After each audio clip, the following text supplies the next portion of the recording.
For Britain's new Defence Secretary, this was a chance to get up close to the world's most advanced stealth fighter aircraft. 6 F-35Bs from 617 Squadron of Dambusters fame have been in Cyprus since May on exercise Lightning Dawn.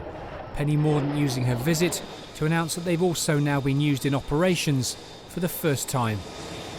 We've been doing a proof of concept deployment to see how they and those looking after them are going to fare in this environment, but they've been doing so well that actually we've now moved to them doing actual operations. So since the 16th of June they've been doing that. Since the retirement of the Tornado, the UK's air campaign against IS has fallen on the 6 Typhoons based at Akrotiri.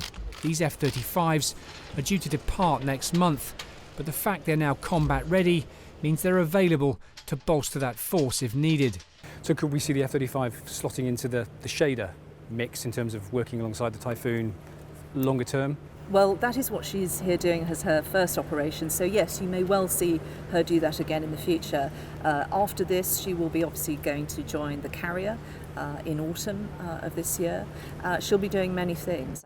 Since IS was routed from its last enclave in Syria in March, the Op Shader mission has entered a new non-kinetic phase, with the RAF mainly flying armed overwatch missions, supporting local forces on the ground as they hunt the terror group's last remaining fighters. In the past 9 days, these F-35Bs have conducted 14 operational missions over Iraq and Syria as part of Op Shader. To date, they haven't launched a single airstrike, but commanders say they're now operationally ready and could do so if required. In the last 4 weeks, we've seen 225 hours of flying, which is 30% of the flying that's been achieved in the last 12 months, including back in the UK. We've seen a serviceability rate in the sort of high 90s, 95%. We've lost one mission in 96 in the last 4 weeks. Serviceability has not been a problem with this airplane. The F-35 programme began nearly 2 decades ago.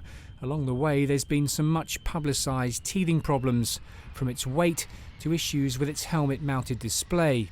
But the officer in charge of the RAF's entire fast jet force says these have now been overcome. And like any high technology, there are always going to be some hiccups along the way. If it was easy to develop and deliver, then we wouldn't be aiming at the right point.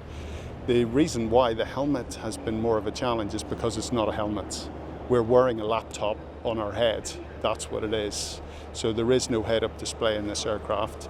The visor of the helmet is the laptop screen, and all of the information the pilot needs gets piped up into that screen. So it's the first type of helmet like that we've had in the world. It's very, very cutting edge, and with that comes some risk. The UK's F-35s will begin their carrier trials aboard HMS Queen Elizabeth this autumn. The current cost, a reported £95 million per jet. Britain will eventually take delivery of 138 of them, with the price expected to fall as production steps up.